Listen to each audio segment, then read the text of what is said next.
Olá, eu sou a pastora Mari Foquesato e estamos juntos em um projeto de leitura da Bíblia e eu convido você para nos acompanhar. Se você ainda não é inscrito no canal, inscreva-se, toque no sininho e escolha a opção todas, para que sempre que eu poste um vídeo novo você receba. Também deixe o seu joinha, o seu ok, porque isso é muito importante para o crescimento do canal. E se você quiser deixar um comentário e compartilhar esse vídeo, eu fico muito grata. Vamos iniciar a leitura de hoje? Romanos capítulo 4. Abraão foi justificado pela fé. Portanto, que diremos do nosso antepassado Abraão? Se de fato Abraão foi justificado pelas obras, ele tem do que se gloriar, mas não diante de Deus. O que diz a Escritura? Abraão creu em Deus, e isso lhe foi creditado como justiça. Ora, o salário do homem que trabalha não é considerado como favor, mas como dívida. Todavia, aquele que não trabalha, mas confia em Deus, que justifica o ímpio, sua fé lhe é creditada como justiça. Davi diz a mesma coisa quando fala da felicidade do homem a quem Deus credita a justiça, independente de obras. Como são felizes aqueles que têm suas transgressões perdoadas, cujos pecados são apagados, como é feliz aquele a quem o Senhor não atribui culpa.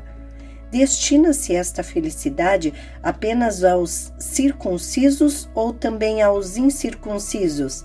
Já dissemos que no caso de Abraão, a fé lhe foi creditada como justiça. Sob quais circunstâncias? Antes ou depois de ter sido circuncidado? Não foi depois, mas antes. Assim, ele recebeu a circuncisão como sinal, como selo da justiça que ele tinha pela fé, quando ainda não fora circuncidado. Portanto, ele é o pai de todos os que creem, sem terem sido circuncidados, a fim de que a justiça fosse creditada também a eles. E é igualmente o pai dos circuncisos, que não somente são circuncisos, mas também andam nos passos da fé que teve nosso pai Abraão antes de passar pela circuncisão. Não foi mediante a lei que Abraão e a sua descendência receberam a promessa de que ele seria herdeiro do mundo, mas mediante a justiça que vem da fé. Pois se os que vivem pela lei são herdeiros, a fé não tem valor e a promessa é inútil, porque a lei produz a ira, e onde não há lei, não há transgressão. Portanto, a promessa vem pela fé, para que seja de acordo com a graça, e seja assim garantida a toda a descendência de Abraão, não apenas aos que estão sob o regime da lei, mas também aos que têm a fé que Abraão teve. Ele é o pai de todos nós, como está escrito: eu o constituí pai de muitas nações. Ele é nosso pai aos olhos de Deus, em quem creu, o nosso Deus que dá vida aos mortos e chama à existência coisas que não existem como se já existissem. Abraão, contra toda esperança, em esperança creu, tornando-se assim pai de muitas nações, como foi dito a seu respeito. Assim será a sua descendência. Sem se enfraquecer na fé, reconheceu que o seu corpo já estava sem vitalidade, pois já contava com cerca de 100 anos de idade, e que também o ventre de Sara já estava sem vigor. Mesmo assim, não duvidou, nem foi incrédulo em relação à promessa de Deus, mas foi fortalecido em sua fé e deu glórias a Deus, estando plenamente convencido de que ele era poderoso para cumprir o que havia prometido. Em consequência, isto lhe foi creditado como justiça. As palavras lhe foi creditado não foram escritas apenas para ele, mas também para nós, a quem Deus creditará justiça, a nós que cremos naquele que ressuscitou dos mortos a Jesus, nosso Senhor. Ele foi entregue à morte por nossos pecados e ressuscitado para nossa justificação. Romanos capítulo 5. paz e alegria. Tendo sido, pois, justificados pela fé, temos paz com Deus, por nosso Senhor Jesus Cristo, por meio de quem obtivemos acesso pela fé a esta graça na qual agora estamos firmes e nos gloriamos na esperança da glória de Deus. Não só isso, mas também nos gloriamos nas tribulações, porque sabemos que a tribulação produz perseverança, a perseverança um caráter aprovado, e o caráter aprovado esperança, e a esperança não nos decepciona, porque Deus derramou seu amor em nossos corações por meio do Espírito Santo que Ele nos concedeu. De fato, no devido tempo, quando ainda éramos fracos, Cristo morreu pelos ímpios. Dificilmente haverá alguém que morra por um justo, embora pelo homem bom talvez alguém tenha coragem de morrer. Mas Deus demonstra seu amor por nós. Cristo morreu em nosso favor quando ainda éramos pecadores.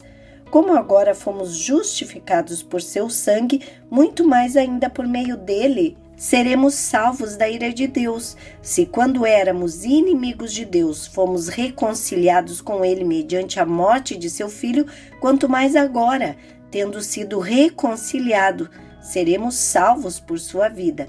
Não apenas isso, mas também nos gloriamos em Deus por meio do nosso Senhor Jesus Cristo, mediante quem recebemos agora a reconciliação. Morte em Adão, vida em Cristo. Portanto, da mesma forma como o pecado entrou no mundo por um homem e pelo pecado a morte, assim também a morte veio a todos os homens, porque todos pecaram. Pois antes de ser dada a lei, o pecado já estava no mundo. Mas o pecado não é levado em conta quando não existe lei. Todavia, a morte reinou desde o tempo de Adão até o de Moisés, mesmo sobre aqueles que não cometeram pecado semelhante à transgressão de Adão, o qual era um tipo daquele que haveria de vir. Entretanto, não há comparação entre a dádiva e a transgressão. De fato, muitos morreram por causa da transgressão de um só homem, mas a graça de Deus, isto é, a dádiva pela graça de um só, Jesus Cristo, transbordou ainda para muitos. Não se pode comparar a dádiva de Deus com a consequência do pecado de um só homem. Por um pecado veio o julgamento que trouxe condenação, mas a dádiva decorreu de muitas transgressões e trouxe justificação. Se pela transgressão de um só a morte reinou por meio dele, muito mais aqueles que recebem de Deus a imensa provisão da graça e a dádiva da justiça reinarão em vida por meio de um único homem, Jesus Cristo. Consequentemente, assim como uma só transgressão ressuscitou na condenação de todos os homens, assim também um só ato de justiça resultou na justificação que traz vida a todos os homens. Logo, assim como por meio da desobediência de um só homem, muitos foram feitos pecadores, assim também por meio da obediência de um único homem, muitos serão feitos justos. A lei foi introduzida para que a transgressão fosse ressaltada, mas onde aumentou o pecado, transbordou a graça, a fim de que, assim como o pecado reinou na morte, também a graça reine pela justiça para conceder vida eterna, mediante Jesus Cristo, nosso Senhor. Romanos capítulo 6. Mortos para o pecado, vivos em Cristo. Que diremos então? Continuaremos pecando para que a graça aumente? De maneira nenhuma. Nós, os que morremos para o pecado, como podemos continuar vivendo nele? Ou vocês não sabem que todos nós que fomos batizados em Cristo Jesus fomos batizados em sua morte? Portanto, fomos sepultados com ele na morte por meio do batismo, a fim de que, assim como Cristo foi ressuscitado dos mortos, mediante a glória do Pai, também nós vivamos uma vida nova. Se dessa forma fomos unidos a ele na semelhança da sua morte, certamente o seremos também na semelhança da sua ressurreição. Pois sabemos que o nosso velho homem foi crucificado com ele, para que o corpo do pecado seja destruído e não mais sejamos escravos do pecado, pois quem morreu foi justificado do pecado. Ora, se morremos com Cristo, cremos que também com ele viveremos, pois sabemos que, tendo sido ressuscitado dos mortos, Cristo não pôde morrer outra vez. A morte não tem mais domínio sobre ele, porque morrendo, ele morreu para o pecado uma vez por todas, mas vivendo, vive para Deus. Da mesma forma, considerem-se mortos para o pecado, mas vivos para Deus em Cristo Jesus. Portanto, não permitam que o pecado continue dominando os seus corpos mortais, fazendo que vocês obedeçam aos seus desejos. Não ofereçam os membros do corpo de vocês ao pecado como instrumentos de injustiça. Antes, ofereçam-se a Deus como quem voltou da morte para a vida e ofereçam os membros do corpo de vocês a Ele, como instrumentos de justiça, pois o pecado não os dominará, porque vocês não estão debaixo da lei, mas debaixo da graça, escravos da justiça. E então, vamos pecar porque não estamos debaixo da lei, mas debaixo da graça? De maneira nenhuma. Não sabem que quando vocês se oferecem a alguém para lhe obedecer como escravos, tornam-se escravos daquele a quem obedecem? Escravos do pecado que levam à morte ou da obediência que leva à justiça? Mas, graças a Deus, porque embora vocês tenham sido escravos do pecado, passaram a obedecer de coração a forma de ensino que lhes foi transmitida. Vocês foram libertados do pecado e tornaram-se escravos da justiça. Falo isso em termos humanos, por causa das suas limitações humanas.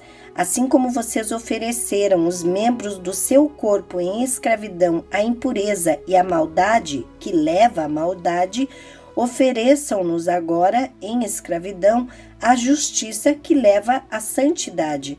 Quando vocês eram escravos do pecado, estavam livres da justiça. Que fruto colheram então das coisas das quais vocês agora se envergonham? O fim delas é a morte.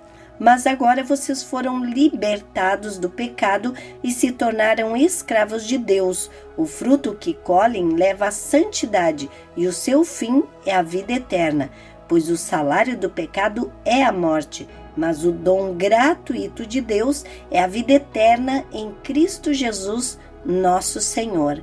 Amém. Terminamos aqui a leitura de hoje e eu agradeço a você que ficou até o final desse vídeo. Tenha um dia vitorioso. Deus abençoe sua vida.